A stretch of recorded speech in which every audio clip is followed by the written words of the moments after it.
And welcome to a special edition of United Minutes Podcast. I am your host, David, in a very early morning. For those that are probably going to watch this or listen to this later, we did not advertise the show. And originally this was supposed to take place last Sunday, but, little Ivy was not feeling well. So here we are with a man that needs no introduction, our friend Taylor Williams from Orlando City, UK, to sort of get his reaction to what ended up happening with the Orlando City Lions in 2025. Taylor, how you doing? Good to be back. Good to be on the show, David. And yeah, it's this show was meant to go out last Sunday, but the off season has picked up quickly. There's a lot that's gone on since last Sunday, so I'm glad to dive into a few different things. But I'm still hurting, like all of us. I wish that Chicago Fire goalie from last night was in net against us, man. If you saw that game, well, Yes, I did actually. Just because we're not in the playoffs doesn't mean that the excitement. In fact, I will have to say I'll probably enjoy it even more because there's nothing at stake. I can just relax. I can be pacing back and forth, acting all nervous. So yeah. Unfortunately, congratulations to the Chicago Fire. They played us fair and square, and also to Toronto. They had nothing to play for, and still played us to win the game. So with that, my friend, let's go ahead and start with that. For those that are unfamiliar with our show, we invite Taylor and our good friend Dan Barrich, the English Lion, who couldn't be here. He's out on holiday in Italy, I saw. So, Dan, we hope that you're doing okay. And probably he's doing okay because he's not talking about the disaster of 2025. But we usually do this. Obviously, the last time we talked to Taylor, it was all great because we were walking into a season that we were expecting to be successful. What's your assessment of the whole season for you? What went wrong, and where yeah, did we miss the boat? And by the way, also, I'm glad that you are like me. You don't consider a play-in game a playoff. We failed to make playoffs in 2025. That's the reality of it all, and I'm glad that the club has stopped selling that narrative. Go ahead, Taylor. yeah. I mean, first and foremost, 100%. 5 consecutive seasons, not six. Playing is not the playoffs. 100%. Kind of as the dust has settled, the last week and a half or so. Strange is the word I just keep coming back to. 2025. 2025 for me, is it's been unlike any season we've had in MLS. Really, really strange because at many moments throughout the campaign, I thought this team, this iteration of Orlando City's got real promise, and then the League's Cup killed us, didn't it? I think we put so much into that tournament, get into the third place match, and we just were never the same after that limp performance out in Carson. And we weren't the same. And we beat Nashville in the last minute, which I thought was going to be a sliding doors moment for this team. I thought we would have gone on from there. And ever since Duncan Maguire scored that last minute, it was just downhill. The Whitecaps one, I knew from that moment. I knew pre-decision day, I was like, this is slipping away from us fast. So as I wrote in my roundup, kind of, lots of hope, lots of promise, but it quickly swung to heartbreak. And yeah, I think Oscar's time's up, personally. And I say that with deep regret, as everyone knows. Everyone knows how much of a supporter of him I've been.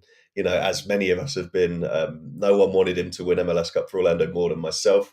He may well still get the chance. I'm speaking if the man's gone. The man is still employed. But it is going to be a big off season. And the dominoes have started falling already. As we saw, Friday was a busy day. No, for sure, I agree with you. Let's talk about Oscar's future. There has been a lot of speculation.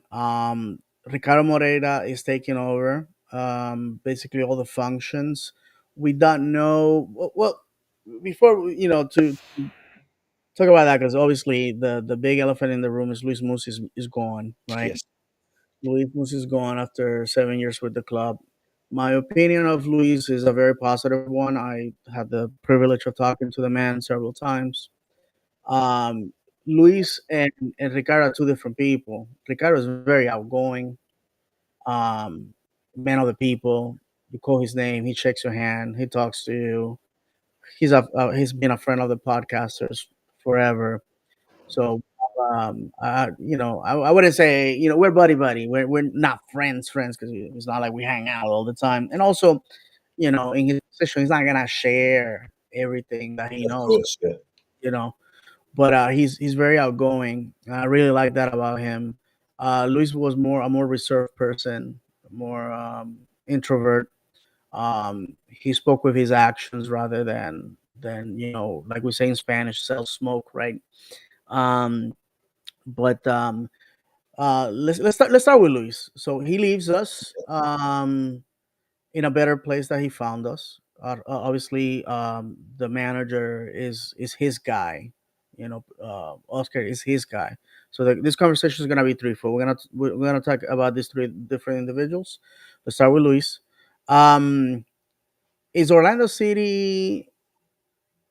Oh, first of all, like I said, in my opinion, it's a better place than the one he found. Number one. Number two, um, do you think that he could have done better? And is his departure? Do you feel is his own doing, or somebody asked him to step down? yeah.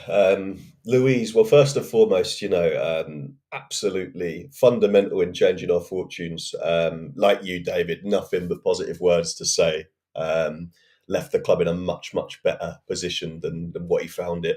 And but he, Oscar, and then later Ricardo coming from the crew, have been absolutely transformational for our club. So, I saw all of the sentiment on social media recently. After he announced his departure, I read his kind of closing statement, and his sentiment, his words, and yeah, I read that, and they were really heartfelt. And he was talking about all of the things he's done with the club, and he achieved many of his goals. So nothing but well wishes from me. Fantastic. Never met the guy personally. I've met Ricardo personally, and like you say, he's a bit more outgoing. Louise, he has followed us for years at Orlando City UK, a bit more reserved. But yeah, the recruitment, Muzi really started the recruitment drive, and then Moreira has taken more of a hands-on approach, hasn't he? Over the years. But the recruitment is what supporters care the most about, really, isn't it? Are you going to get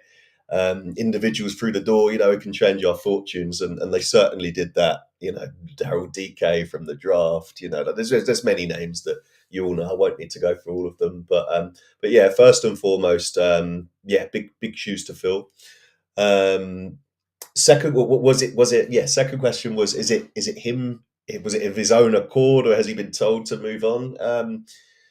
Tough one, really. Tough one, really. I mean, for me as a supporter, what I know is that obviously he's worked with Oscar at FC Dallas before.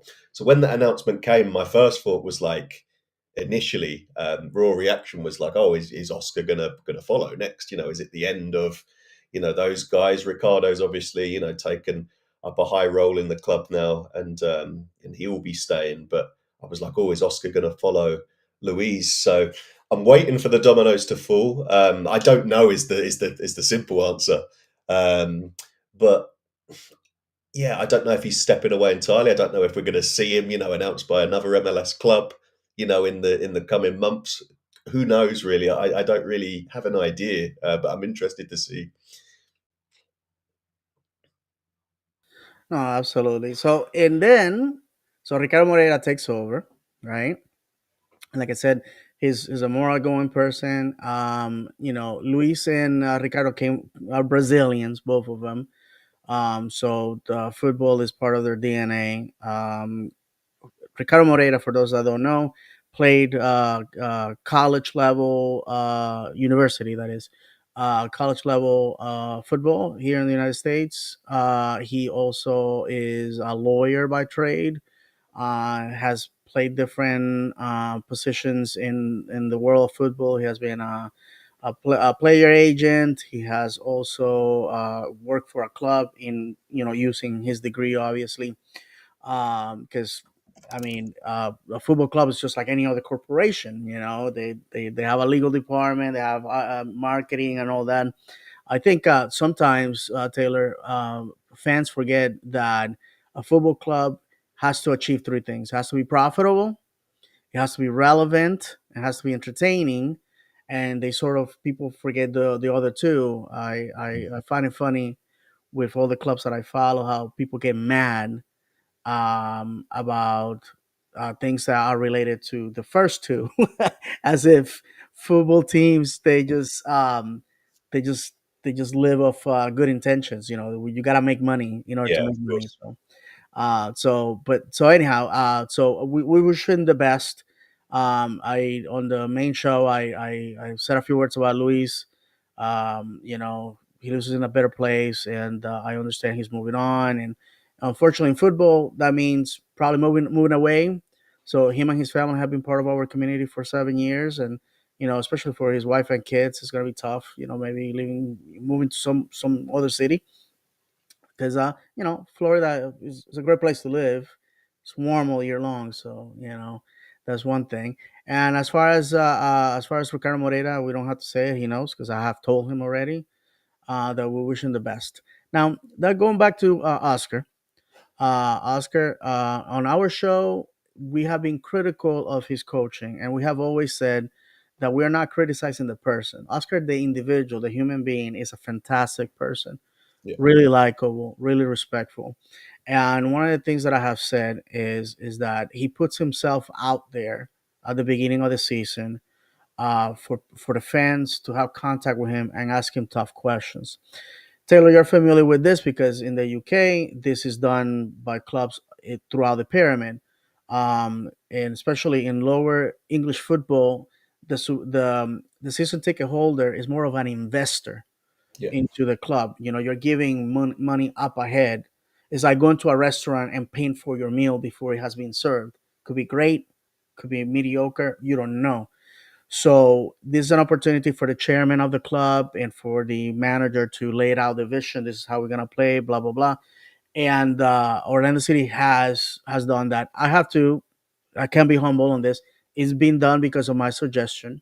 By the way, I was part of the season ticket holder focus groups with Jared Dillon, and I told him, I said, in USL we used to do this because the team was built by English people that yeah, that only knew football one way, and we sort of parted ways with that during the previous ownership, and it has been brought back. Oscar has said that if things go good, or if things go good, it's because of the players. If things go bad, it's because of him. He takes full responsibility of the result. Is it time to move on now that we have a change of regime? Or Oscar obviously has 2 more years on his contract. What's your view on that? A lot of the people are divided, but I think the people that want him gone because of the result are more vocal, and that group is increasing. yeah, Personally, like I said, if we're gonna move on, we have to do it now. This is the opportunity. There's a lot of players coming out of contract. Will be great for a new manager to come in. yeah, I'm not advocating for somebody to lose their job. I'm not advocating for Oscar to suffer the wrath of whatever happened. All I'm saying is Taylor and myself are fans. We want to win, and we have seen this with other clubs how they change managers and the winning ways return. Your views on that, Taylor? yeah. Well. Again, you said it perfectly there. Not advocating for, especially someone who's brought me so much joy over the years, Oscar. To suffer the wrath. But we're supporters at the end of the day. We absolutely love the club, and we want a club that wins. We know Oscar wants that. We know all the players want that. So not advocating for him to lose his job, but it is time. Like I said, I'm going to be straight talking here. It is time. 2025 was a big regression. plain and simple. I believe that it was the strongest roster, despite a lack of central midfield depth. 100%. I think that was an oversight, actually. They've done many things right on the recruitment side, but lack of central midfield depth killed us, I think. But despite that, I think it was the strongest roster Oscar's had in Major League Soccer so far. So to finish in the wild card game with that roster is just not good enough. And Yeah, he did sign a new deal back in the spring. At the time, it was very divisive that he signed a new deal. A lot of people, I was happy with it. I remember how I felt when I heard news of that deal. I was like, okay, great. The Eastern Conference final last season, he's definitely earned the right, to continue with this team, to go one step further. We saw when we lost MLS's back that tournament final, it wasn't too long before we won the Open Cup. I'm a great believer that, you have to really feel and suffer, that missed opportunity or that lost final to then go on and scale the mountain again. But it was always going to be tough 2025 because getting to the Eastern Conference final is a tough thing to do. But the thing I want to say on Oscar really is that James O'Connor was out the building very, very quickly. If you cast your minds back, it was actually Chicago. Then they destroyed us. If your mind can go back that far as mine can, they destroyed us on the final day at home, and he was swiftly moved on. It's different circumstances. He didn't have the CV Oscars had, but he was swiftly moved on, and that's the thing that's been going on in my mind every day when I go to sleep. I'm like, if we're going to do this and we're going to move Oscar on, it needs to be swift for me. And kind of each day that rumbles by, I don't see kind of the corner flag graphic with like as a club announcement. I'm thinking the club are, there obviously a lot of conversations are going on in boardrooms right now, but the longer it goes on, and obviously we're a couple of days into the off season, I'm thinking, well, are they going to say you've got 2 years left on your contract? You're still the man, but for me, I think we should roll the dice now. I really, really do, and that's no guarantee that who I don't have any names. It's no guarantee that the guy who comes in, he could finish below the wildcard spots. Like. But I still would take that chance. I believe there's a quote John Rawlins told me last weekend on when I did the pod with those guys, and he said he spoke to Oscar, and Oscar said he would kind of. I'm paraphrasing here, but would kind of when he knows he can't take this team any further, he'd step down, kind of. It was he was quoting what Oscar said at the Yeah, last event at the yeah, beginning of the season, where yeah. he said, "If I feel that I can contribute, I'll take myself out." But Yeah, um, which again, David, like you say, he's put himself out there, at those events. Takes time to speak to the supporters. All things another head coach might not necessarily do. So we appreciate that, but I think Oscar will be asking himself when he looks in the mirror, kind of at the moment, is he at that point? Because a lot of supporters feel he is. So yeah, I'm I'm kind of watching this space. Each day I'm kind of waking up and thinking, what's happening here? Which direction are we going in? I think if we're to do it, if we're to move him on, the off season is very, very short in Major League Soccer. By the time it gets to Christmas, the fixtures come out again, and then you're moving again. So I think we need to do it quick. But again, I'll go back to what I said at the start of this segment. I'm not advocating for someone to lose their job. He's done very, very good things for this club. A club legend, just like Galese, who I'm sure we'll come on to. yeah, yeah, So, definitely we're gonna touch that. I have to say, I'm trying to find the picture if I can. I saw the last time I spoke with Oscar was at the season ticket holder event that they had, where they had practice open practice at the facility in Kissimmee. I don't know yeah. if you ever been to the training grounds in Kissimmee. Yes. Have you? Okay. Yeah, I have. Yeah, yeah, Yeah, yeah. So beautiful facility, yeah. and they were doing the practice in the OCB stadium, and I spoke with Oscar. Oscar wasn't meant to interact with the people. He was like running around with his assistant, and I had a poster that had a quote from him, and I called him over, and he did, and then all of a sudden, security's like angry because I'm like, oh, you're not supposed to talk to him. I'm like, whatever, bro. I'm a paying customer, and Yes. he knows me. So I mean, obviously, like Oscar recognized it right away. This is like my thing. He jumped the fence. He's taking pictures of people, and the love and the affection that people have for Oscar, is real. He's not um, when he talks to you, that's Oscar, the person that he the real person, right? Yeah, He's not Mr. Orlando City head coach. He's just Oscar, and people love that.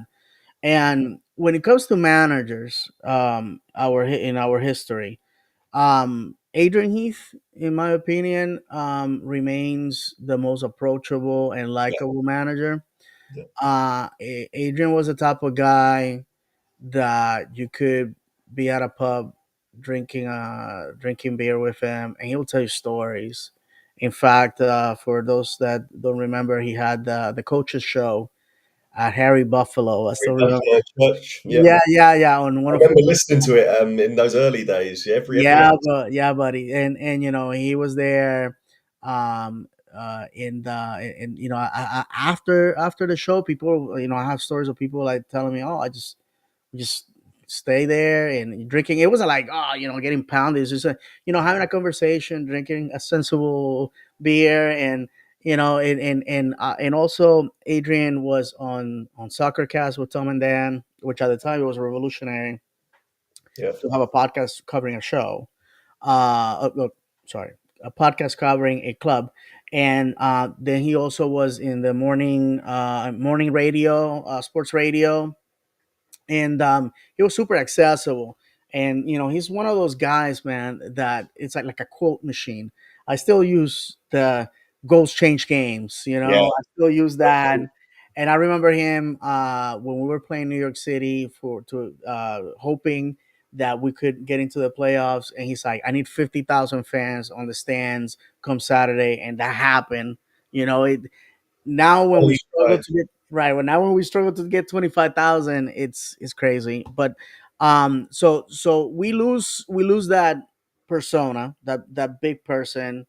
We all have, at least me personally, I remember the image of when he got that red card against, oddly enough, Dallas, when um, uh, uh, Kyle Aaron got a red card, which was rescinded the following week. And obviously Oscar was the manager for Dallas, and he gets kicked out, and he's like, pumping the audience, or the fans. That to me is memorable. Jason Christ, who has been promoted to president of RSL. All the Yes. best to him. Was had a personality of a potato. I have to say that. Yes.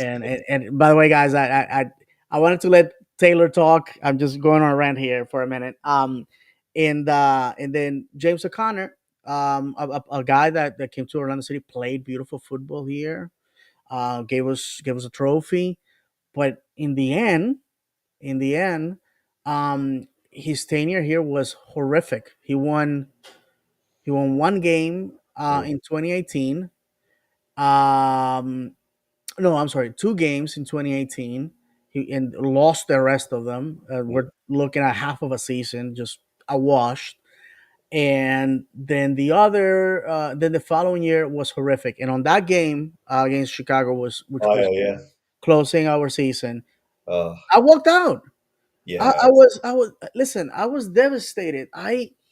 It was so, it was 5 years of so much pain, and Yeah. I remember walking out and doing a live, Yeah. which I never do, man. I'm not the type of guy to cry on TikTok, or what I'm saying. I never do. If it's political, personal, football, I never do any of that. Yeah. Never. And I was heartbroken. Yeah. I'd seen the state of the club, and then when I finished, I got a DM. By the way, my DMs are always open, and Taylor knows, that people talk to me. It's a known fact. And somebody sent me a message saying he's gonna be gone by tomorrow morning, 10 a.m. And he did. He did. So, um, that's it, Taylor. Um, segue to something that is very personal to you and I. Taylor's from Stevenage, England, and I follow Stevenage Football Club, which is the local club in there, obviously. Taylor went to see Stevenage play against Lawton Town, a club that made a lot of noise, a lot of history. You know, went from National League all the way to the Premiership, and has since been relegated twice. And Stevenage just pummeled them that day. Um, Stevenage is a club that had a lot of bad things happen to it, and finally is having success. Looking at promotion next year, God willing. They just signed their manager for a 5 year deal, so it's a nice segue to this. A lot of people are like, "Wow, we're just you know mortgaging the farm on this guy." Um, you have seen you have seen what grassroots football looks like. The fan base in Orlando, do they find similarities with Stevenage? Um, and by the way, you met our good friend um, Kevin Reeves there, Orlando City UK member, Stevenage supporter, and Orlando City supporter. So what's the dynamic? I mean, when do the English eyes looking at Orlando City? Where are we as a fan base? Because obviously people are angry and upset at the moment for what's happening. But you live and die by the sword in England. You get relegated. That's a real thing. We Yeah. don't have that here. So and I'm sorry for the long-winded intro to this. No worries. No worries. I mean, yeah, there's there's no safety net from where I come from. Relegation means relegation. So Major League Soccer, obviously you don't have that. So yeah, it's way more forgiving. But I think where our fan base is at the moment is I'm actually glad you went on that rant there, David, because you took my mind back to where this team's been before. Jason Christ, total opposite of someone like Adrian Heath, and then James O'Connor, like again, different. All of our managers have been very different, and we've been so used to Oscar. And I think what's certainly for me and for a lot of other supporters, why I've been like, no, stick with the guy is simply because I still remember how bad it was in those early years. I really do. I remember staying up late.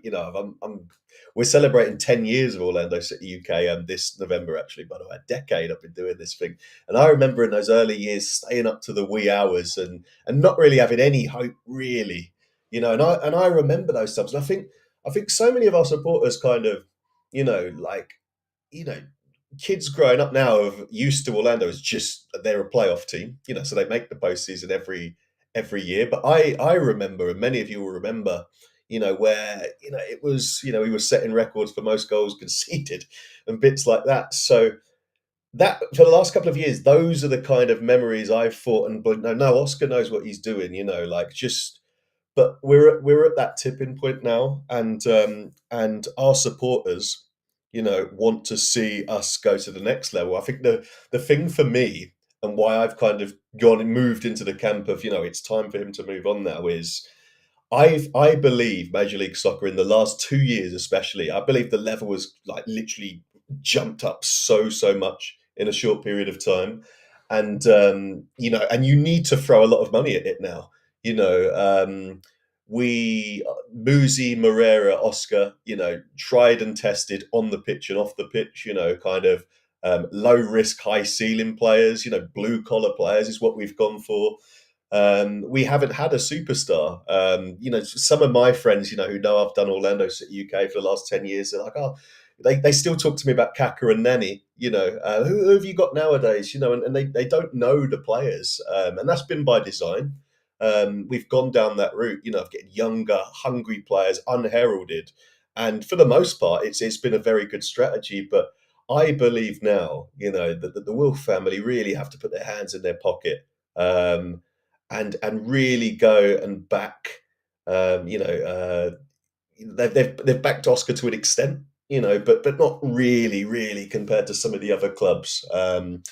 But no, I think a big change is needed this off season. The quality is just so high, and if we're not careful, I think we'll turn into a Toronto or a Chicago. You know, who the Eastern Conference has always been the higher quality conference, and it's so I think we really risk being left behind. And what I'm trying to say here is that it was that. Granted, it was international break. It was rescheduled again because of that damn Leagues Cup.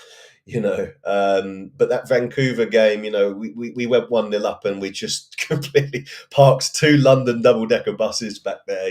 And our supporters, they not only want to be entertained, but this bunker encounter, which Oscar, to be fair to him, the Pappy special has been alive and well for a few seasons now, and it has served us well and it's got us to where we needed to go in terms of playoffs. But really, that MLS 1.0 style is not going to wash anymore. The coaching and the quality of player in the Eastern Conference is sky high. Even in San Diego, I was watching their highlights this morning. Someone like Anders Dreyer coming from Anderlecht, been absolutely sensational. And you need to throw a lot of money. We have never ever really maximized the free designated player slots at Orlando. We've had top players, but we've never had a free that are all producing. Start of this season, they were. Muriel, Ojeda, and Paslic were, but Muriel, man, yeah. My No, fault. no, I hear you, brother. And to remind the fans, in 2015, now that Taylor brought it up, by the way, we've known each other for a decade. Can you believe that? Decade, wow. Uh, yeah, for sure, man. And I've made a lot of friends in Orlando City, UK. And so to them, my appreciation. I mean, I got into Stevenage thanks to a convo that you and Kevin were having years ago, and well, it's been fantastic. So I am always appreciative of your organization, which is a supporter group, by the way. It's just virtually on the wall, Yes, not virtually. present. Here in It's not spirit. present, right? So, but no, I'm with you, man. I think when I look back at what we have achieved, we have to remember that 2015 we had a spot open on the DPS. Our DPS were Kaká and Brian Roaches, a Yes. man that probably has to show ID to for people to recognize him. Um, and that was an awful season. And I said it on the main show how Brian Roaches went on I think it was like the U20 World Cup or some tournament in New Zealand, loses his passport, takes 3 months to get back, and people are like, well, I lose my passport all the time. Yeah, but you don't lose your passport from a nation that the United States scrutinizes. He couldn't go back into the country. His work permit, everything was attached to that passport. He loses that passport. There's uh, a process through the State Department in order to get all this done, and Brian Roaches is not a priority. There's thousands, if not millions, of people trying to get a visa to come to the United States, and then Brian ends up being loaned to OCB in 2016 on the bench. He gets transferred to Atlanta in a trade in Atlanta after three. Tata Martino, the story that I got was saw him 3 days in practice and goes, "This guy has to go," and he did. He's been in Portugal ever since. Um, was he a great signing? We will never know because we only saw a little bit of him. In fact, when he was missing, that's when Kyle Aaron basically gets picked Yeah. out of a hat in Portland, scores 2 goals, and Never look back. right, exactly. So just to let you know, football is about moments. Yeah. I always say that football is about moments. And so yeah, to go back to the DP Taylor. I mean, I don't think we ever had it. And like you said, a lot of my friends in England, uh, basically Stevenage fans, that know a little bit of Orlando City because they know me, and I was posting stuff on social media about the club. They recognize Danny, they recognize Kaká, Yeah. they don't know anybody else. No. In fact, when Daryl DK went to England. He went on a friendly preseason friendly at Stevenage, Yes. and I remember people taking pictures of him because they remember, I mentioned, oh, he played there, and also on another where worlds collide, the Orlando, in my heart, Orlando City legend Don Dwyer, who's now playing for Mansfield in League One. He got to debut at Stevenage. They lost, we won, so yeah. But it's been an interesting thing, and also, there's been Stevenage players that play for Orlando. Uh, Sean St. James, I forgot the name of the guy that came Yeah, from. Sean St. Ledger. Yeah, oh, St. Ledger. Yeah, St. Ledger. Yeah, thank you. And then the guy that came from Atlanta, that we had here for like a season. I forgot his name, to be Oh honest. man, yeah, Yeah, he played for Stevenage as well. So yes, there's been a little bit of that. Um, so have you been to the Wall here in Orlando? Have you yes. watched? I have. I took in actually the game of all games. I took in the 2022 Open Cup final on the walls. So yeah, My goodness. So, question. Obviously, unfair to compare the both, but you have been on the Wall at Inter and Co Stadium now, and you yes, have been on the East Terrace at the Lamix, the yes. stadium for Stevenage. How do they compare, though? Well, in many ways, there's similarities. That's the supporters section. The East Terrace at Stevenage is the supporters section. Continuous drumming, minute 1 to 90 and beyond, and everybody standing. So many similarities. And yeah, the wall is so special, man. The wall is so special. By the way, I just remembered. Just quick, Jake Mulroney was the player you were thinking of. Thank you, brother. There you go. That's The come on, Irish, the come on. Irish winger. Awesome. But yeah, many similarities. And and yeah, kind of said the Stevenage manager at the moment, has just signed a new 5-year deal. So they've really pinned their colours to the mast and said, "You're the man." But in terms of Orlando, we're at a different point. We've had 6 years now of the same manager. Hmm. Which is Um, a rarity, by the way. and it is a rarity. It is a rarity, and I just think we need change now. And it's taken me longer than a lot of our supporters group itself in Orlando City, UK. A lot of people have wanted Oscar gone in, like 3 years ago. Let alone how long it's actually been. So I've kind of been hanging on because I've met the guys. David said, like I said, not questioning the human at all. Absolutely love Oscar. That's why I've found the last few years really, really hard, But at the end Yeah. of the day, at the end of the day, there is no room for sentiment in soccer. Soccer moves on. Right, Look right, at right. what Adrian Heath literally, mastermind and craft. Look what he did for the club, Hmm. and he was moved on, Oh, and then he's been back to Inter and Co with Minnesota and beaten us. I was at that yes, years back, so football moves on. It's about moments, and the moment we're in, as I think every Orlando City supporter really has to kind of question themselves right now and think, the last couple of years, two top four finishes, Eastern Conference final, US Open Cup winners, playing on the continental stage in the CONCACAF Champions Cup. Are we close to scaling those heights again, or are we not? And MLS is a fickle beast. Like the Union, went from being also Rans to Shield winners. So yeah, there is that kind of that's not like the rest of the world in that your fortunes can kind of change like that in a salary cap league. But again, the thing that keeps weighing on my mind at the moment is it seems like Charlotte and Nashville. Like I said, they've come into the league, kind of after us. Nashville won the Open Cup this year. Um, absolutely.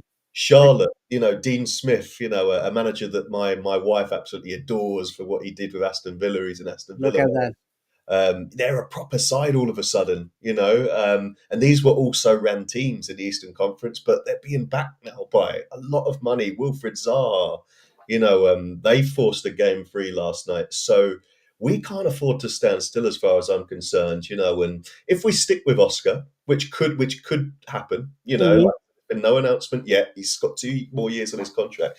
If we stick with him, we know that, we know what we're going to get on the road. We know that we're going to be tough to beat. We're going to play bunker and counter. We more than likely score the first goal and then we retreat. We know what we're going to get.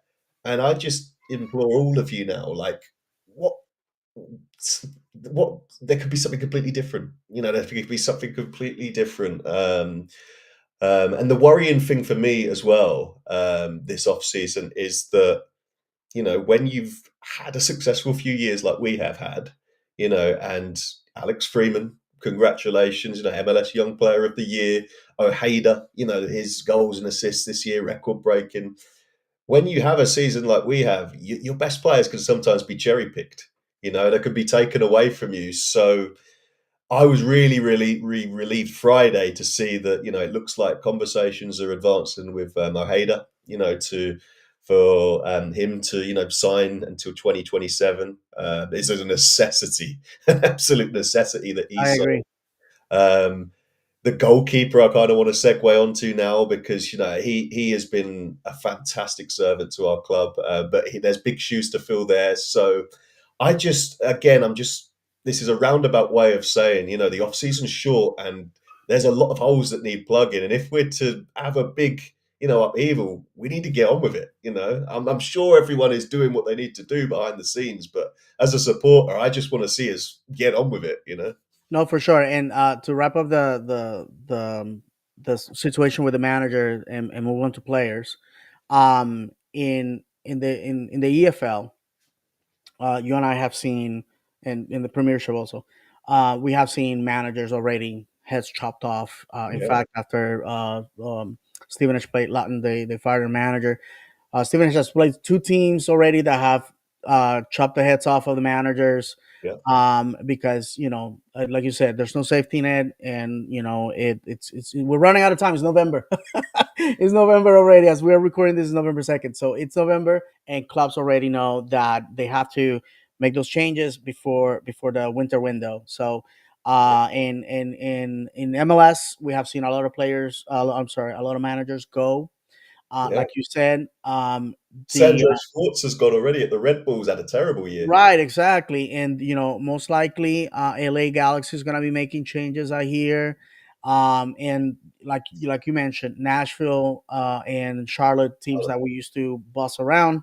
Yeah, um they made decisions, and look where they are. Nashville forced game 3 last night, so did Charlotte. So while they are rivals of ours, I'm happy for them. I'm happy for those fans, because yeah, you make friends with people in other fan bases, and I'm happy for them. Now I look at ourselves and say, when is going to be our turn? Why not us? Why not today? And like you said, the league is moving on. The quality of the player, the quality of the managers are increasing, which is what everybody wanted, right? Because we want to be a relevant league. So we have to look at ourselves, and I have used, Taylor. I have used this analogy many times. And Eddie Cruz from Orlando Lions, they loves to quote me on that one. And I wish I could say I came up with it. And I'll do it really quick. Years ago, my rabbi told me, on a personal conversation that we had, that some leaders are like Moses and some leaders are like Joshua. For those that skip Sunday school or did not grow up in a religious household or anything like that, what he meant with that is, if you look at the story of Moses, he's the guy that has to get the Israelites out of Egypt, deal with all the complaining in the desert, and he never gets to see as a lead. All he's doing, as you read in the book, is complaints and problems, and he doesn't get to go to the promised land. That's the thing. He does all the hard work, all the heavy lifting, and it's Joshua who takes the people across the Jordan into the promised land, and it's all winning from there. So therefore, I feel that Oscar is our Moses. He's probably the one that came to a mess of a situation, fixed it, and perhaps somebody else is the one that is gonna get the glory.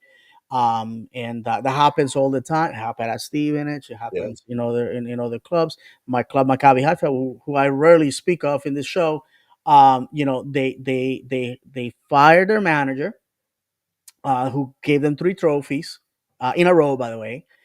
They fired the manager. They bring another guy, an Argentinian, Diego yeah, Flores, who, if Orlando City signs him, no. And 3 months into the season, they fired the guy. They like, this is not what we want. This is not who we are.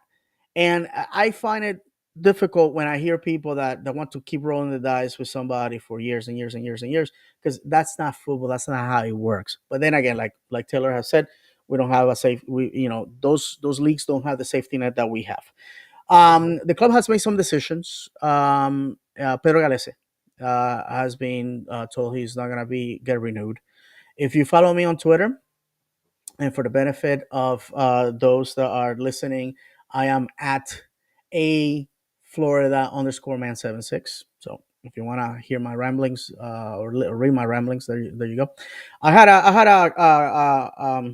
how can I say it? It wasn't a discussion or anything, because I have a lot of respect for this person. With Alonso from Area Sports Network, where I he was a big proponent of re-signing Oscar, and through my DMs, we got information that the decisions that you are going to hear of, and I have names of other players that I don't want to really I don't want to release, because it betrays where it's coming from, and also I don't want to steal the thunder from the club, and I also want to respect the player.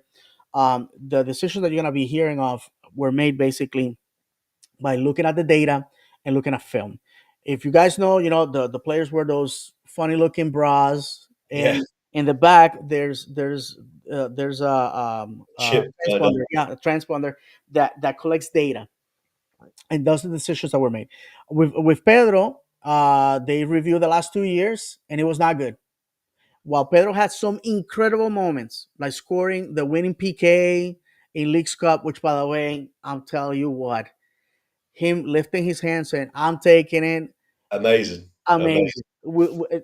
If the day we built our museum, Taylor, Yeah, and we have cameras showing the greatest moments of around the city history, that's that in has there. to be one of them. That's in there for sure. Yeah, for sure. So, but the problem is that while we had great moments with Pedro, the data proved that he was in decline. He was already getting paid $1.2 million, Mm, like top three yeah, in MLS. And if you look at the guys that are playing for Supporter Shield teams, the guys playing for teams that deep in the playoffs, they some of the guys are making $300,000. literally. You know what I'm saying? So For we want. sure. I personally, I want to thank Pedro for everything. I directly message him in Spanish. I met Pedro, incredible person. Whatever he goes, I hope he's successful. Beautiful family. I wish him nothing but the best. I know that some people were angry about that. I seen the clips on Peruvian TV, sports shows that have a million more people than watch the show. I think if we are going to cover, personally, I'm going to throw some fire down range. If we're going to cover the club, we have to be respectful too. We can't just go and trash the club because we disagree with a decision. That's just my take personally, David Valentin. Um, and so yeah, now it's wide open. We had tried in the past, Taylor, bringing people from Europe on loan. Yeah. um I think that's still Brandon alive. Austin. Was Do you that? remember him? Brandon Austin, remember him? Thank you, brother. I forgot. I remember it was Austin, which, by the way, he was an American. His father was from the U.S. Virgin Islands, which is funny that Austin played for the U.S. team, not for the U.S. Virgin Island team, because I'm from the territories too. And I just to let you know, like Puerto Rico is an option for Puerto Rican players as a backup. Everybody wants to play for the U.S. Yeah, of That's how course. it is. And Of for course. our British audience, the U.S. territories is basically have the same relationship with the states that perhaps like Gibraltar or Isle of Man or the Channel Islands. Yeah, So exactly. it's like they're British, but they're not really type of thing. So and if my daughter's screaming in the background is getting to the microphone, my apologies. It's 7 o'clock in the morning over here. Um, so yeah, so that's an option. I think there's some actually I commented on this. There's some viable um goalkeepers that we can have, Mm. and I mentioned two of them, and I want to hear your reaction of Give me it. the list. Yeah, I'm interested. Yeah, I said. oh God, um, Calendar was one of them, Yeah, yeah. and the name of the guy that used to be in Columbus for a while, and then he went to Manchester City, and Zach Steffen. then yes, Zach those two Steffen. to me are available. They're Americans. They Yeah, don't because that's the thing about Pedro. He had needed an international spot. He was making a lot of money, and I think those guys, especially Calendar, which in my opinion was done dirty by Miami. I think yeah, he was. what you think is, I mean, I feel that Otero needs competition to be the number one. I don't want him to get the number one by Oh no, default. Go ahead, yeah. brother. Yeah, yeah, we definitely need a new number one for starters. Otero, didn't really let anyone down in the very, very few opportunities he's had in the first team so far. He's never really let anyone down. He's a massive guy. He's like 6'6", Otero, so he's got that stature in net. But he's a number two, really. He hasn't played enough first team football so far in his career. To step up in my book, really. The calendar shout I really, really like. Calendar's actually was done dirty by Miami, was on the verge of breaking through to the US men's national team only a season ago, really.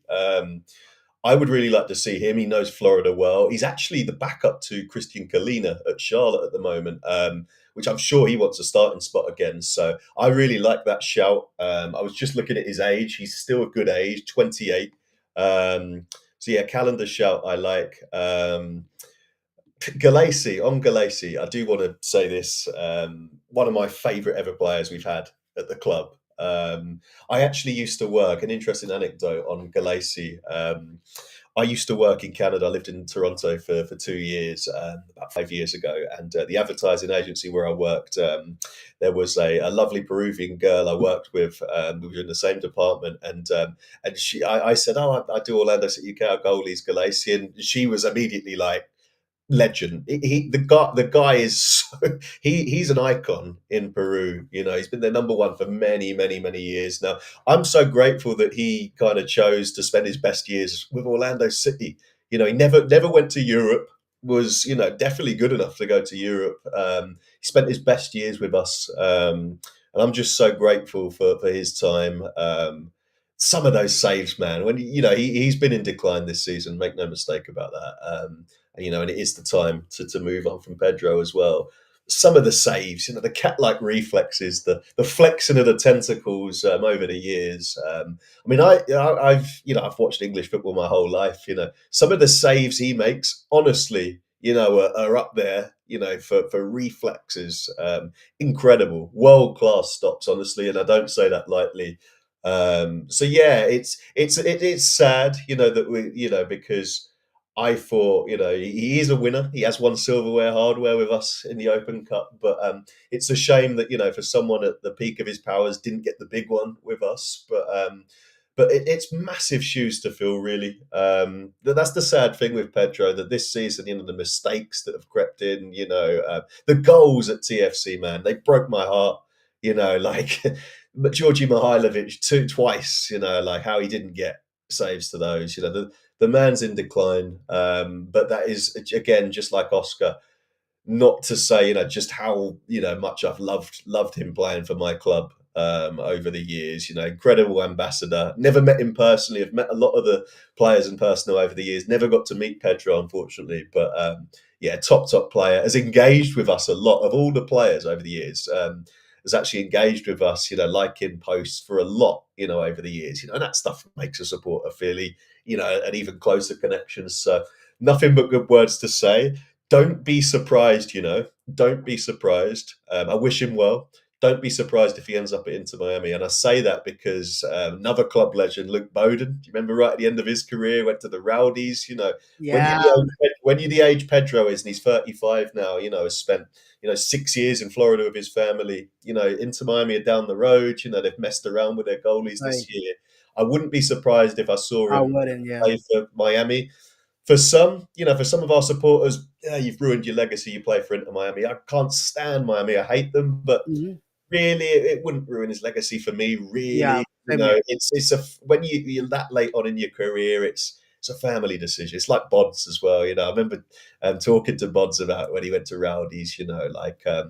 I get it. Some supporters will be like, "Nah, you never cross that divide." I get it. It's soccer, but for me, Pedro goes with my best wishes. Do I want to see him in a Miami shirt? No. But Right. if I see the club announcement, hopefully after Miami, blow it to Nashville in this best of three, I'll be like, yeah, I get it. I As get a it. father and a husband, Yeah, I understand he has to get a job. yeah, There's yeah, bills to be paid, and football is such a fleeting career. And goalkeepers tend to have a longer shelf life. So if he goes to Miami, he's not gonna ruin it for me. Pedro's a very very nice fellow, and he has a very young family. His wife loved it here. um, on a personal level, they came here with some marital issues, and it's public knowledge, so I'm not saying anything that people don't know. And they, as a couple, as a family, they had a rebirth in Orlando, and Pedro will be the first one to tell you that they're in a better place as people because of the organization, the people that surrounded them. So so we wish him the best, and if he ends up in Miami, so be it. I am told that that not may be the case, because first of all, um, he wasn't willing to take a pay cut in Orlando. I don't see him taking a pay cut to go to Miami to play with Messi. I mean, this 13-year-olds with their pages make it look like you should play for free. It's Messi, but you don't pay the electric bill with I play with Messi. So that's the reality of that. I think Pedro right now is most likely going to end up back in Mexico, according to what I've been told, um, or another MLS team. But if, like I said, but anything is possible. Again, I tell people all the time, rumors are what's happening right there and then, and it's like a game of charades. The more you tell it, more is taken in, more is taken out, and by the time you hear it, probably it's further away from the truth. So, but we wish him well. I met him once. It's one of those players that I was here for a long time. Pedro never did a lot of like face to face with the people or anything like that. So I only met him once. I talked to him. Very nice guy, very funny. So I was telling the guys that I do the show with, the social media era has made it very difficult. I remember watching sports in the 80s and the 90s. It was somebody that was on TV, and you never saw his wife, never saw his kids, never saw his favorite restaurant. So you're like, I want that guy fired. I want this guy fired. I don't want to see this guy and yeah. be done with it because it's just an image on TV. Or when you go to the stadium, some guy, running 20, 30 yards away from you. But yeah, it's a very difficult situation. I think, as a goalkeeper, in our goalkeeper core, is very good. It's a very good to be first team. I don't know, and it's a position that is so iconic in our club, because when Yeah, you think about the great goalkeepers, first of all, I want to make it clear: the best goalkeeper in by the numbers in the history of our club, USL or MLS, is Miguel Gallardo. Miguel, That's Miguel. it. I'm sorry. I know some people are like Pedro. Yes, Pedro, best goalkeeper in the MLS era overall Yeah, is still Miguel for you. right. That's right. The legend Miguel Gallardo, who happens to live in my side of town, who I run into all the time. I gotta say that he knows who I am. I know him, and funny story. One time, in my previous job, I was in training. The headquarters for my company here in the U.S. It's a German company. Is in Orlando, and I was in training, and I went out to a Chipotle. I don't know if they have those in England. I wish we had more. I absolutely love Yeah, Chip. yeah, man. I love them. Matter of fact, that was my dinner last night.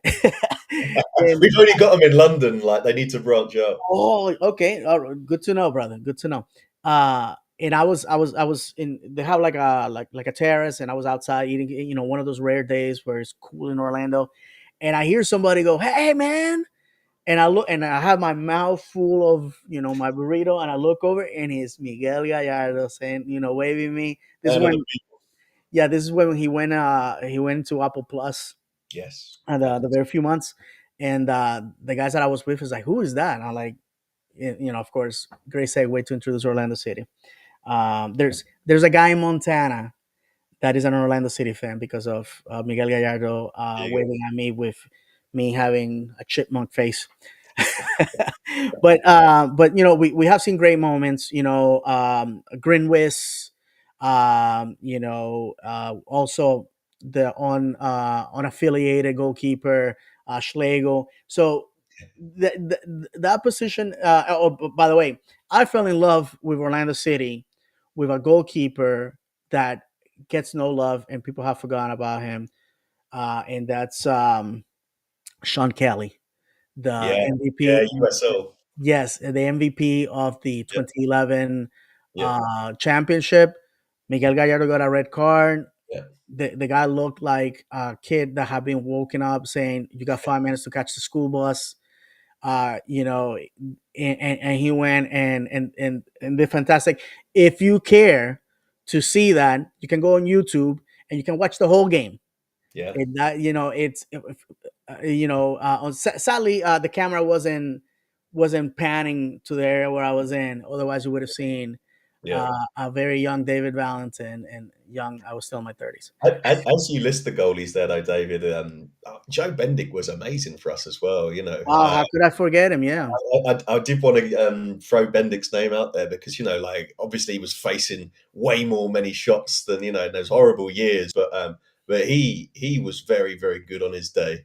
Joe as well. Met Joe back in the day at Sylvan Lake Park. Great guy. MLS veteran. Played for many many clubs, but yeah, it's been a position really like Galese succeeded Joe, so it's been a position where we've been strong. So it's a really important position to get right in the No, transfer. for sure. So we have to go out there and get somebody that is going to embody like Pedro and, Yeah, Joe and all these other guys embody that feeling like I'm the last line of defense. yeah, 100%.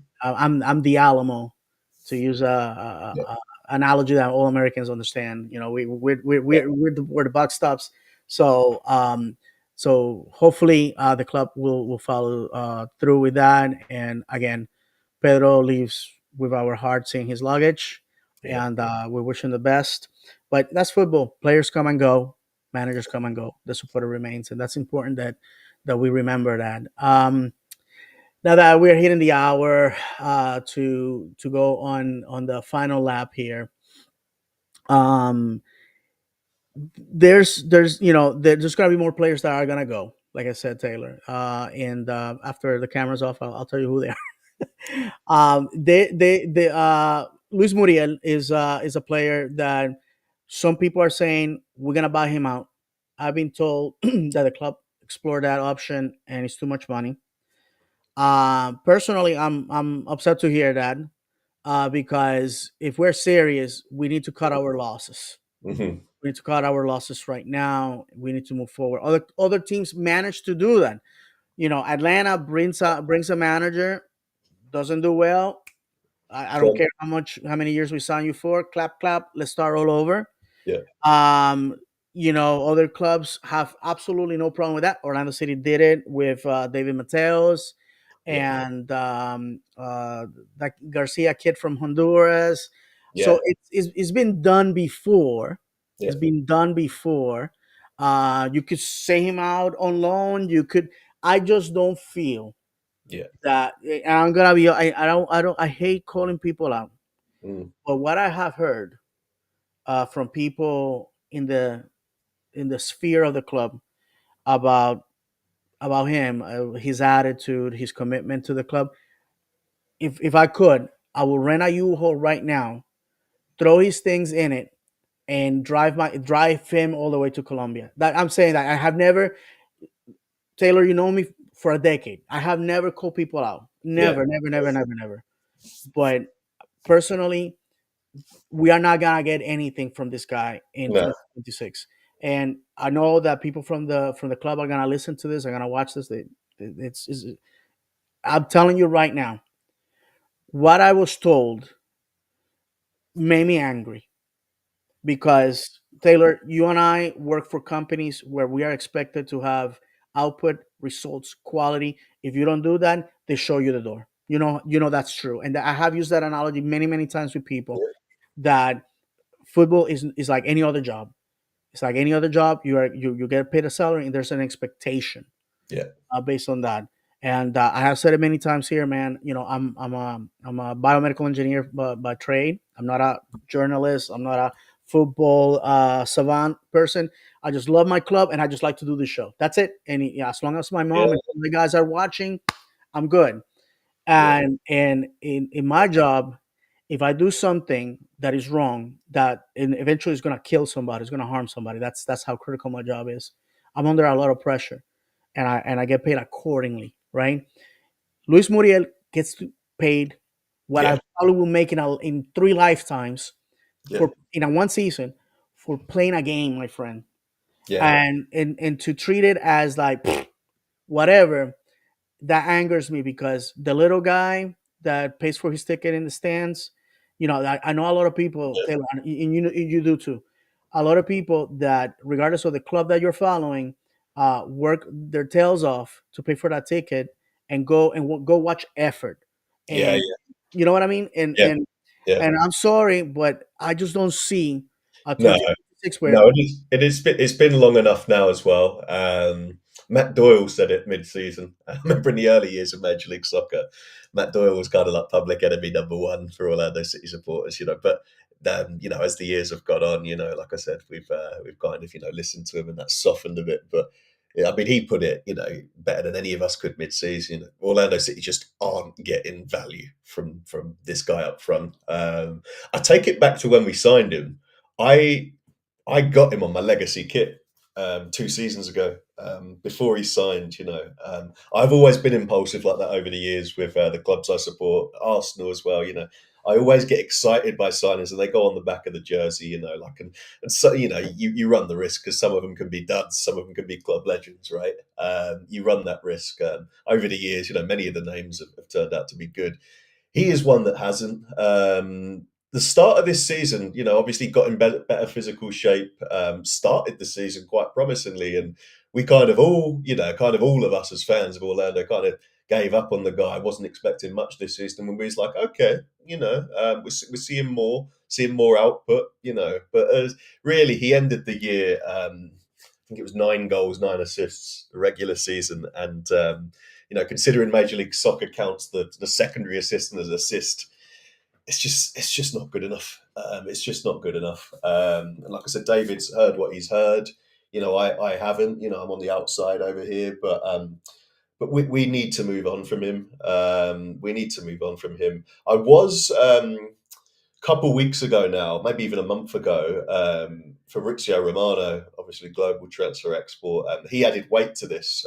When I first saw the links with Richarlison, I was like, just paper talk, running out of things to talk about for the day. And then I saw a few South American journalists, and then Fabrizio kind of verify it. And obviously we found out that Ricardo had been over in London, speaking to Richarlison's guys. I'm a massive, massive Gooner, massive Arsenal fan, so I can't stand Richarlison. I hate Tottenham. I hate everyone who plays for them. you had the same opinion of Nani, remember? Yeah, I was the same. I was the same with Nani. He terrorized my club Arsenal for years, and then I absolutely loved the guy for what he did for Orlando. I'm in the same camp with Richarlison. I mean, he started the season with a couple goals for Spurs, and then he's been dropped out of the team by Thomas Frank. He's really really struggled.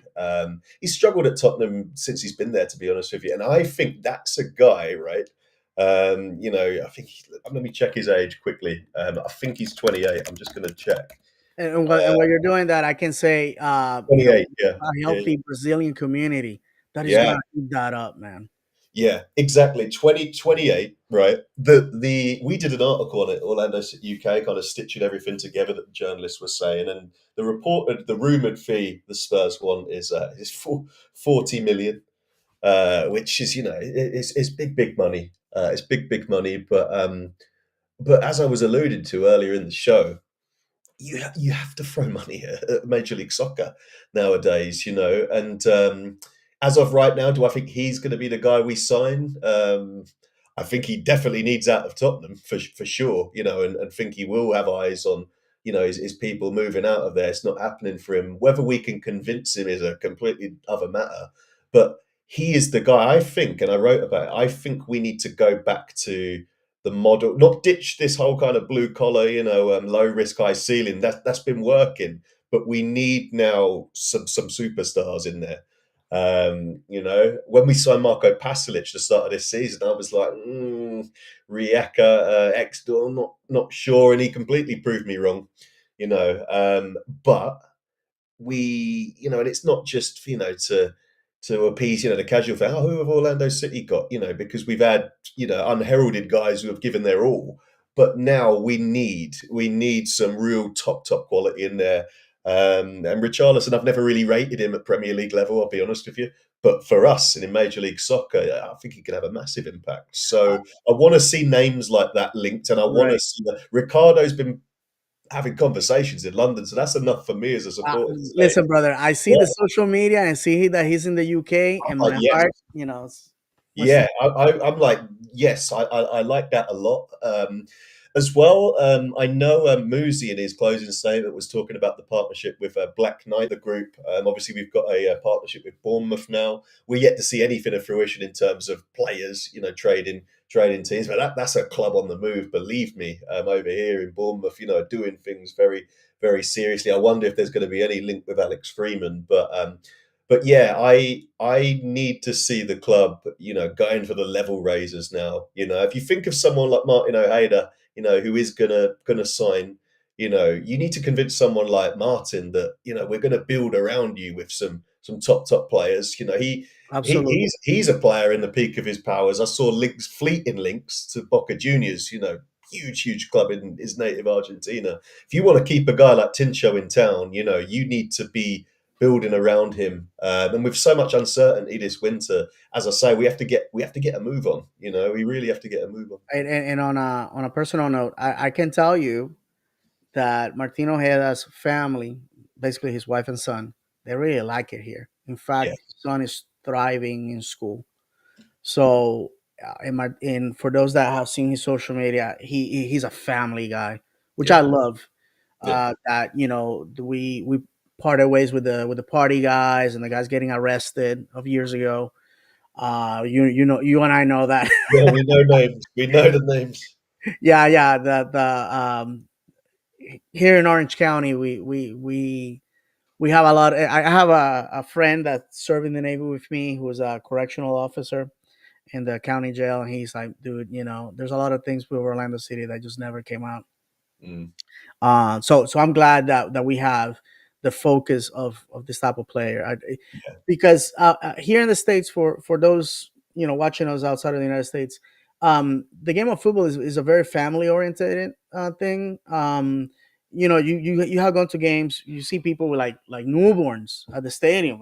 yeah. Lots of Love it. with the little ears on to Right, with the walks little largely. muffs, and that's something that in some countries people wouldn't even dare to Yeah, do. 100%. So uh, the thing with Martina, he's super talented. Looking back, the guy sat at the bench for some god awful reason. I don't know. Yeah, And like you said, I would love for them to build around him. yeah, Also, I would love for people like Freeman, players like Freeman. Which, by the way, I saw a picture of a fan that caught up with Freeman and Duncan at one of the parks. That's a good sign that yeah. I these saw guys that are going this to stick morning. Yeah, around. yeah. Um, Good I, sign. I feel for Duncan because of the situation with Blackburn, which was awful. Yeah, yeah. I, Awful. Listen, if Just if awful. if anybody from the club is listening, let's send Duncan on loan, preferably Stevenage. Okay. Uh, but I feel that Duncan can benefit from a loan. Yeah, I feel for him, man. I do. Yeah. He's a kid from Nebraska, and Omaha. Yeah, for people that in the UK, Nebraska will be the equivalent of Northern Scotland. It's like you don't think about it. You've never been there. the It's on the way wilderness. to nothing. So I really feel for the kid, and I want him to be successful. As far as As far as Freeman, I think MLS is not a destination for him, and we Yeah, probably are going to see the last of him in 2026, which is a good thing. By the way, yeah. it's a good thing. Do you think I want to ask you, David? Actually, do you think with Freeman, there's a scenario where he signs with a club but he remains with Orlando City because it's a World Cup year for him? Pochettino, he's Pochettino's guy now at right back. Right. I personally, I see a scenario where, like you said, he signs with another team and remains on loan here, or he signs for Orlando City and goes on loan. Yeah, And the club has said many times that they don't want to be an obstruction to players. They want to be a conduit. And I want to yeah, remind everybody that Alex Freeman was living in Plantation, Florida. That's a suburb in Fort Lauderdale. He yeah, tried out for the Inter Miami Academy. He was told he was not good enough. yeah. So, Great. and him and his dad, his family have a loyalty towards Orlando City. I was one of those guys going to OCB games and seeing Alex Freeman and turning to the guy next to me and saying, "What is this guy doing here?" You know. And there's a lot of players from OCB that in this show we have champion, and some players that were at OCB and for some reason never found a place in the first team and have moved on and are doing Mm, great. So that's the cruelty of football, right? yeah, But I think that now that we're here on almost at the end, I think that Orlando City has to make some tough decisions this offseason. I would like to love to hear your perspective on this yeah, because the football audience is what have you done for me lately? Um, yeah. Definitely. and we have to understand that while we had success these past 5 years, this year we had a recession. How do we get ourselves out of this out of this hole that we dug for ourselves, Taylor? Yeah, yeah. Definitely, some tough decisions have to be made. And goalkeeper, as we spoke about, first one, massive, massive position to get right. What I want to use this segment for is what Marco Pasalic, right? I've seen murmurings out of Sky Germany that they go as far to say that Marco would like to return to Europe. Now, I don't know that as fact. That's what the journalists are saying in Sky Germany. Mönchengladbach, Feyenoord in the Netherlands, Bologna, I believe it was. There was a Serie A club as well. Interested in Pasalic. He had a fantastic season with us, didn't he? Fantastic season. Waned a little towards the end, but as far as kind of the last decade's concerned, one of the best immediate impact signings we've had. One of the best signings for sure. I love Marco. I love how direct he is. I love his left foot. It is absolutely a weapon, wasn't it? And he didn't take any time at all to get that brace on his debut. Wonderful player. When I spoke about building around Tincher, I want guys like that to stay. But speaking of tough decisions, like I said, if the guy, because some guys do it like that, and I'm not saying Marco is, I don't know as such, but some guys come to MLS to kind of relaunch their career. He was at Dortmund to start with, went back to his native Croatia with Rijeka. And then there's obviously, come and made a name for himself at Orlando City. Is a regular, not starter, but a regular in the Croatia squad, which is a tough squad to get into. Small country, tremendous talent over the years. Croatia, they've always punched above their weights. But say Marco does want to go back to Europe. When we're talking of tough decisions, that's a decision none of us, no Orlando City supporter wants to see Marco leave. But again, if he is, if he's like, okay, fine, we didn't make the playoffs, like I came here, I've launched my career again, and I want to go back. We might have to lose a guy like that to build again, Like I said, these are the tough decisions that we have to make. What I will say in terms of recruitment is that I do have. I mean, Moosey's not there anymore, but as I say, Ricardo's really taken on the mantle of player recruitment over the years. Like I said, he's had promotions over the years. He's now sporting director, of course. I trust that they've mostly been hits. The players that have been signed, under Moosey and Moret, they've mostly been hits. So I trust them to go and find another Paslic. That's the trust they've earned with the supporters now. I really do hope I'm wrong, and that like I said, Sky Germany and other journalists have got it wrong that he wants to return. But these are the decisions. As I say, I'm repeating myself, but the off season is short, and you have to take care of business pretty quickly. There is no off season in many senses. in terms of, as soon as that whistle went in Bridgeview, we're working towards 2026. I did see one of the journalists, I don't know if it was Mike Gramajo or Austin David, or one of them recently said the club's training again. They're training again already. I'd love to be a fly on the wall of what that's like at the moment. Listen, I would love to be a fly on the wall on that meeting, or Yeah, perhaps that yeah. dressing room at Chicago. You know, Oh man, yeah, yeah. woo! Can you imagine? Oh my God. Can you imagine? But as David said, to kind of, I know we're reaching the end now, but to round off, if you drew a graph of Orlando City's trajectory on and off the pitch the last 5 years, we've gone up and up and up and up. And Muzi said it, because I completely agree. We've become a respected name in Major League Soccer now. Orlando City were a joke, Mickey Mouse FC, can't defend. We've become a respected, battle hardened. When I think of, what Twelman and all of the other US commentators and pundits say about Orlando City, we're a gritty team, we're resilient, it's never say die. That resilience was lost this year, and that's what Oscar's really built. That's what the culture he's built over the years: resilient, gritty, blue collar. Never give in. What I saw on decision day at TFC and in Bridgeview, that wasn't an Orlando City side that I recognised, and that's I'm an emotive guy. I'm a supporter like all of you are. That told me that the squad aren't really pulling for the guy anymore. So tough decisions start with the head coach, as far as I'm concerned. But we all wake up in the morning, we all go to Twitter, and we are trying to work out as supporters. None of us have the crystal ball. Are we going to stick with the guy, or are we not? And if we stick with the guy, we're not going to hear an announcement about it because he's signed his deal. Right. Listen, We personally, won't, like yeah, this. we won't get an announcement that he's staying, because that's the status quo. It'll only be if he's gone. Yeah, man. This is a really pivotal. This is a really pivotal off season. If we get it wrong, if we stick with Oscar, if the recruitment's not right, you can quickly become a TFC. Like I said, I've been a Major League Soccer fan. I'm one of the supporters, right? Who there's lots of Orlando City supporters who only watch the Lions. That's it. I watch most Major League Soccer games, time permitting, where I can, all Same here. teams. I remember Toronto FC, 5, 6 years ago, top team. You saw what they went big. Like they went big up there for Insigne and Bernardeschi. Got it horribly wrong. Atlanta, Latte Lat, Almiron got it horribly wrong. So money's not an instant fix, but the Wilf family, they own the Vikings. I don't know a great deal about NFL or the finances, but I know they have money. They need to put their money where their I got mouth is. $5 billion in the bank.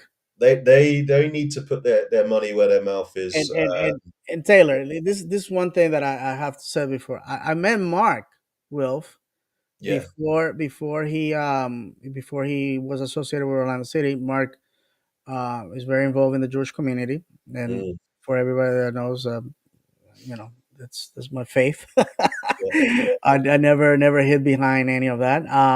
Yeah. And to like Mark, the person, the Will family, the his brother and his cousin, who are the people associated with not only us but the Vikings. Vikings. Yeah. They come. They have an incredible story. Their parents are Holocaust survivors, people that lost all their family in the Holocaust, then made in a displaced people camp, and they came to the states penniless and built a $5 billion empire.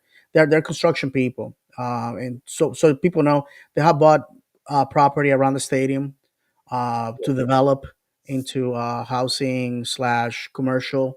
So they see Orlando City, the stadium itself, as an anchor to some of their proposed businesses in the future. So I when I hear people like, oh, they need to sell the team, I'm like, do we really have billionaires out there dying to buy a small Mm, market soccer team or football team? Um, I don't think so. Maybe somebody writes them a $500 million check and buys out. Who knows?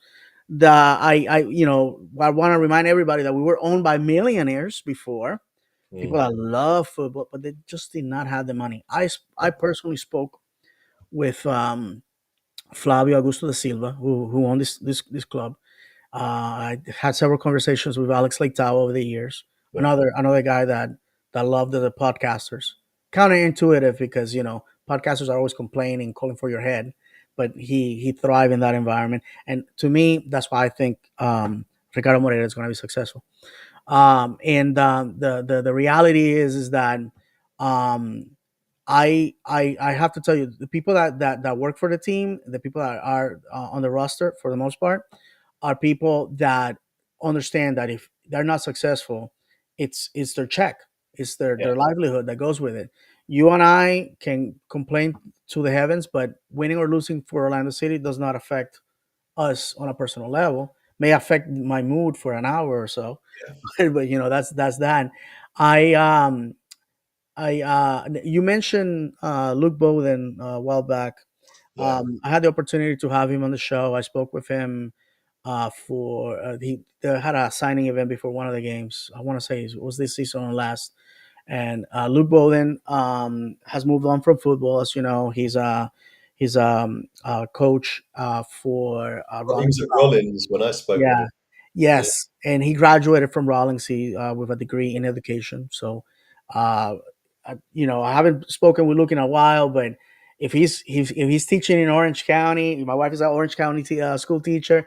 God bless you, brother. Because I mean, I would, as an Orlando City fan, imagine going to school to meet the teacher first day of school, and it's Luke Bolden. Oh, yeah. Has to be something else, man. Because it's impressive, and our community has embraced a lot of these players after they hang the boots. And we, too many to mention, but I will mention this too because it's the last guys that I spoke with. Tally Hall is a Orlando City Yeah, police officer. police officer. Yes, and Dennis Chin is very successful with his player Agency. rep, yeah, business. And to me, it speaks volumes of who we are as a community. That these people could choose that are not from here. They could have Yeah. chosen to go somewhere else, and they decide to stay here and contribute. There's life after football. And to a lot of people, like, oh, football is my life. To me, there's a lot of things that fill that void. Football is very special to me as entertainment, but I don't live it like if they don't win this year, I'm gonna throw myself out of a window or anything like that. With that said, um, I think going back to recruiting because I would love to close on this note. Um, Ricardo did a great job when he came in. We have recruiters in the college level here in the States, has paid up handsomely since he implemented that. We have recruiters in every continent and every league. I have argued, Taylor. I Mm. have argued on this show and on social media that if you look at Pride, we already have the footprint of Yeah. what we need to do. Yeah. Personally, David Valentin, your friend, would like to see us invest more in Africa Yeah. and the Middle East. Yeah. I know I support Maccabi Haifa. I have Yeah. seen how successful Israeli players have been in the United States. Yeah. And I would love for us to jump on that wagon. I mean, Ty Baribo last night for Yeah. Charlotte, He's lethal, man. Lethal. amazing. And I'm sorry for Ty Baribo for Philadelphia. Union. Yeah. Yeah, for Union, and I would love to see that for us as well. I Yeah. would love for us. We have seen how African players have impacted Yeah. Pride. I remember African players impacting greatly in the USL era, and Yes. also I would like for us to go to Europe and go into to find hidden gems.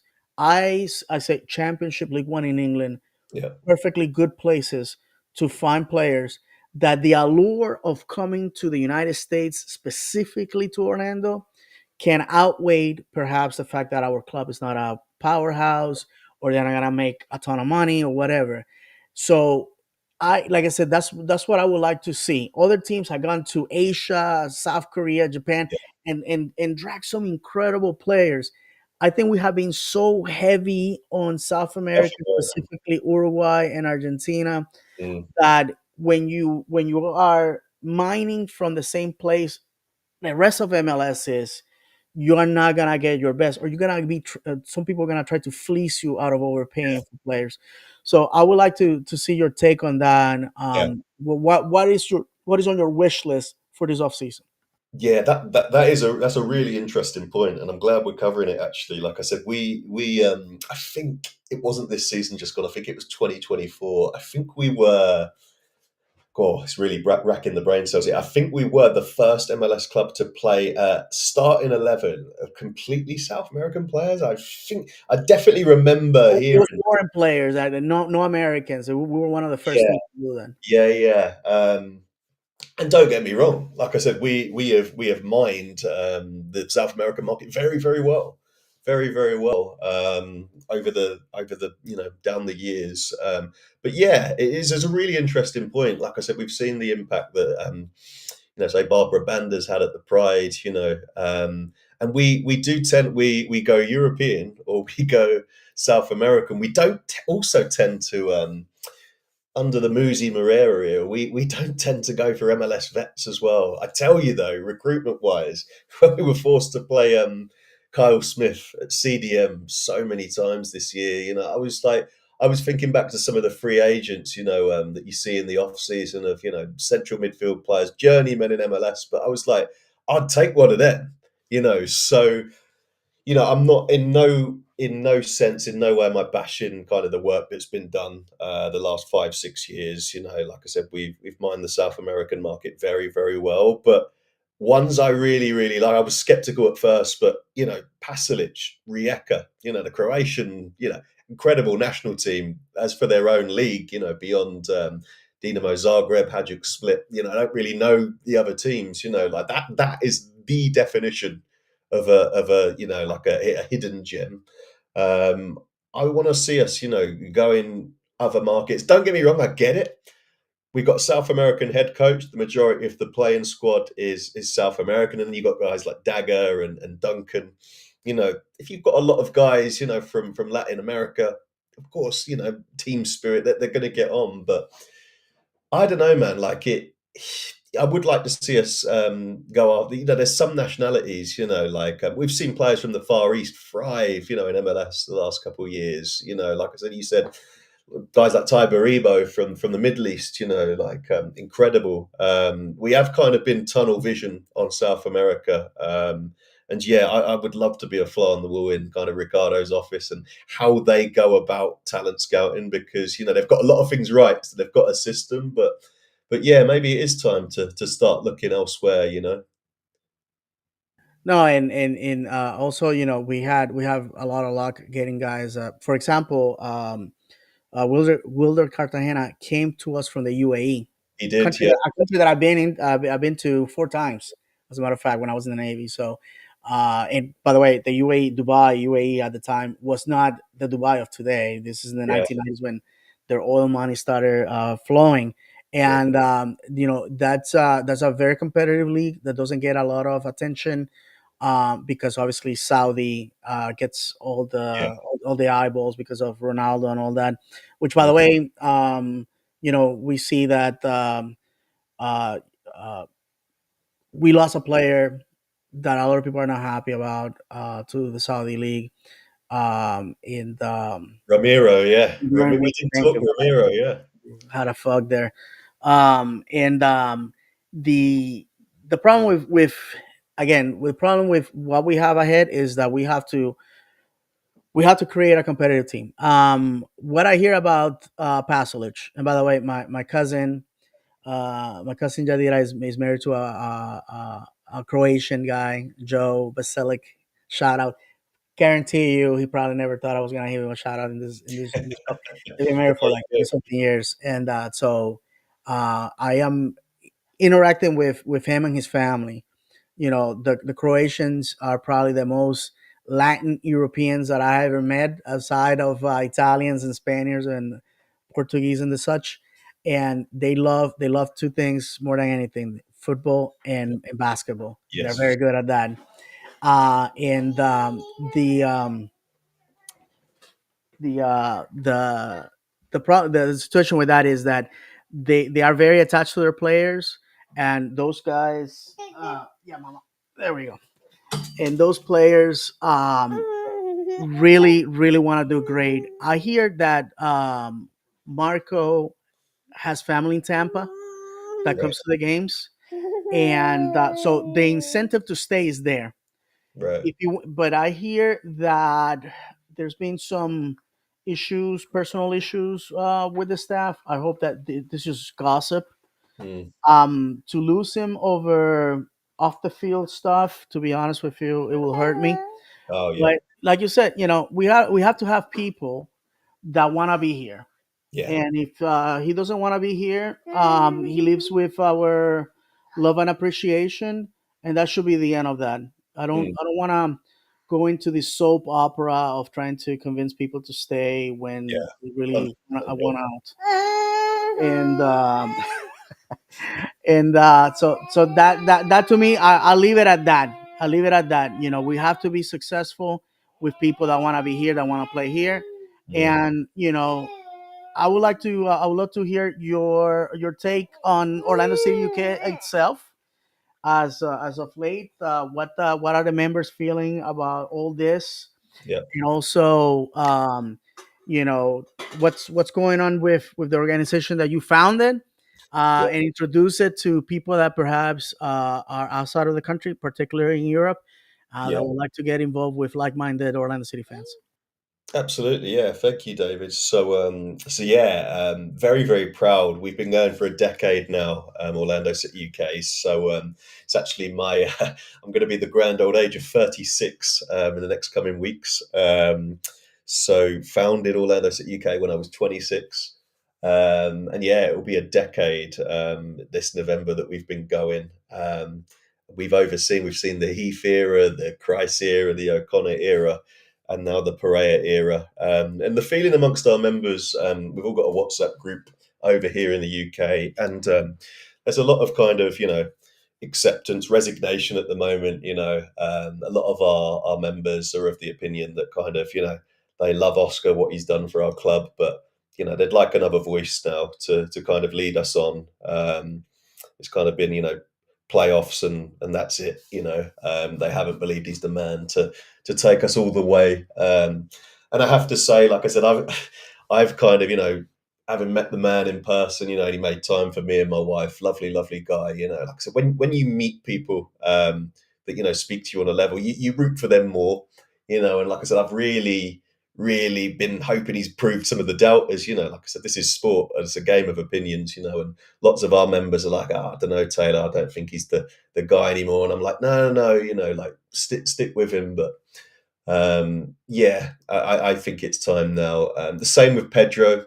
A lot of our supporters just yesterday morning we were reacting to the news Friday that will be moving on. It's like it's probably the right move again. So I think what we're actually seeing at the moment, whether it's our supporters in Orlando City UK over here or over there in Florida in the States, is that a lot of us are actually agreeing at the moment, which hasn't really happened the last few years. A lot of us are kind of on the same page, which seems weird as a fan base. There are still people, I am in all the Facebook groups as well as Twitter, there are still people who are like, no, Oscar's still my guy. But I think, as you alluded to earlier in the show, David, I think a lot of people who are in the middle, or a lot of people like me particularly now regrettably, but understandably moved towards, yeah, I think it's time for a new voice now. But there's more as for us, kind of, what we've done for the community over the last decade. So I've always been enamored by stats, by personnel. And what I've tried to do over the last 10 years, and I'm really, really proud of it, is I've really built a community of people that are interested in Major League Soccer, particularly us. And nothing warms my heart more, and I've seen it every year. I saw it again this year, of people that have gone over to the States and have taken in their first game, and they've tagged us and they've sent their photos, and they've had an amazing experience, despite of the result. When you're from the UK like me and you go over, obviously the result's important for diehards like me, but even if we lose, everything about match day, the club itself, the experiences you can have over there is brilliant. And that's been the heartwarming thing for me over the last decade. Um, this off season is an interesting one for me as well, because I've been covering the team for 10 years, and I will always cover the team. But I've found, 10 years ago when I founded it, I was in a completely different place. Each year you get older, there's more responsibility. I don't know if anyone would have noticed, but I think I only watched 15 games this year live. It is harder to stay up, got a job, we're trying to start a family here as well. So, you can't do everything. I think that's what I wanted to share right at the end of this show is that, I'll always love the club, but you can't cover it, as much as you want to all of the time, such is life. And there's time. You spoke about time as well, David. I know conversations we've had off the pitch. So, I'm looking to cover the team again next year, but it will probably be like a reduced output from me. How that looks, I'm not too sure right now. It's been habit for me for the last 10 years. Every single game, I'll do a preview. In the early years, we did player ratings, we did videos, we did everything. I'm kind of reaching that stage in my life now where I love the club, but I know I can't kind of cover it, to the extent I have. So, there's a lot of moving pieces for me at the moment. I love this club. It has been my baby. What I've built with Orlando City UK, 4,500 people follow us on Twitter. I always think if those people were lined up, it's amazing to think. So I'm very, very grateful for all the support we've had. And it's by no means goodbye in terms of what we're doing, but there's probably going to be reduced output from me from this No, point. I hear you, brother. And, Yeah, and, and the same goes to Dan and the English Lion. As you can see, if you're watching or listening, I got a 2 year old here tugging on my leg. So I yeah, understand where you're coming from. I've seen my kids from this age now, high school kids. My oldest will be in college next year. yeah. Wow. So it's just life. I would like to recognize flat FLA Doodler 18 on X who sends us a message. Catching the end. We're thrilled to see you both talking about the future. Much love. Thank you, brother, for that. We and I want to thank the 24 people that have been live, watching us. We did not do any announcement or anything like that. Usually, with our old service, I used to do a recording of this and then posting it later. And because your boy can't figure out things, because Amanda and John are pretty much the technical people now, I said I'm just gonna do a live because that's all I know how to do. But Taylor, it's always awesome to talk to you, my friend. Over the years we have more you because you have the English accent, you have the more sensible attitude. I'm Puerto Rican. I'm a loose cannon all the time, and over the years that has been to my detriment. But the past 2 years I've done this self retrospective analysis, and I one thing I have learned is yelling and screaming at people achieves nothing. Yeah. Data, results speaks volumes. And Okay. also, supporting Steven and Chad taught me a lot about resilience, patience, Yeah. and just being there for the love of the game. Has paid high dividends. I had the high of a promotion and now the hopes of another promotion, a deep run, beating your wife's team at Villa Park. By the way, quick story. Taylor and I bought that night. Stevenage, the away jersey, which was purple, the kit, and the home, which is red and white, clashed with the colors for Claret and blue. Yeah. Villa. So they had to come up with this like white and like light bluish Blue, yeah. kit that was specific for that day. Had the the Embroidery. right, exactly.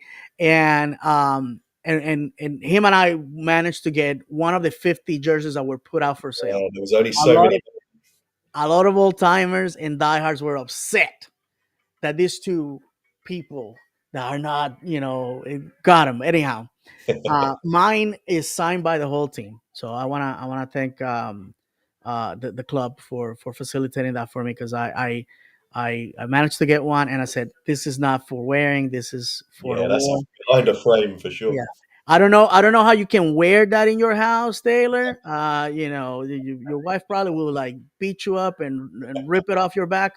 If I'm her, I'm supporting her. You know, you don't do that. You don't disrespect me, my home ground. But That's it. That's it. probably you can wear that going to your in-laws. Maybe I don't know how they will receive you, but yeah, mama. But I'm with you on the sense that time moves on, our lives Yes, move on, and we don't have the ability to do what we want. it does. Um, to close, when you went to Stevenage, you took a picture with Boro Bear, the Yes. mascot of Stevenage. And what did he said to you that you were telling me? Yeah, so I was at the Stevenage Luton game a few weeks ago now. It was the final game for Matt Bloomfield, Jack Wilshere, player I love now, the new Luton manager. But I'm a Stevenage man. I'm not a Luton man. And yeah, pre-game, I was in the 76 bar um, underneath the newsstand, and I've got a picture with Borough Bear. Of course, I get pictures with Kingston when I'm over there. Picture with Borough Bear at the Lamex a few weeks ago, and whoever you are, Borough Bear, at the moment. I'm from Stevenage, born and bred. So there's been many iterations of Borough Bear over the years, but I don't know who the current Borough Bear is. So this is an appeal because I shook Borough Bear's hand and he says, "Oh, up the Orlando" to me, and I was like, ah. So you know who I am. You know I'm Orlando City, UK, but I didn't know who you were. I couldn't get you to take off the bear hat, in front of all the kids. So I'd like to reveal yourself. I want to know. Yeah, much love to Boro Bear. Yes, much I follow him on social media, and whoever you are, thank you for the love and the shout out, yes, absolutely. and especially to you. You are a child of Stevenage. You're a native, and Yes. Born that and bred. here's to building more bridges between Stevenage and Orlando in the future. Fingers crossed. Fingers So crossed. thank you for that. Closing words, my friend, before you go. Closing words. It's a big off season. And we have to get a lot of things right quickly. But the team is all personnel comes and goes. I'm sounding like David here, a David anecdote, but he's absolutely right. Players come and go, head coaches come and go. The team is forever, and we have to get things right this off season. I have faith that we will. Um, but we have to get moving. We have to get moving quickly. But yeah, I love this team with all my heart. Win, lose or draw, rain or shine, I'll be there supporting this team. And yeah, hopefully we can achieve our goals next season. It was disappointing, though. Don't get me wrong. It was really, really disappointing this season. But I go into the off season, glad for a break. To be honest with you, glad from a break. But come February time, I'll be there again. Cheering on the boys. So hope you have a good off season. Um, good holiday period with your families, and yeah, we'll see you in 2026. Absolutely, and thank you for that, Taylor. I wouldn't do this episodes with Taylor and Dan if I didn't think their input was worth listening to. Um, just like supporting Stevenage has taught me what the Orlando City fans outside of the U.S. go through. You want to be there, but all you can do is just turn your computer and watch, right? So and for me it's just an early rise, right? For you guys it's a late night. Yeah, you total know opposite. Yeah, yeah, for sure. So all my love and appreciation for Orlando City UK fans. And hopefully this offseason is a productive one. And to finish, I just like Taylor said, I wanna obviously we're gonna probably gonna have episodes if things of high nature happen.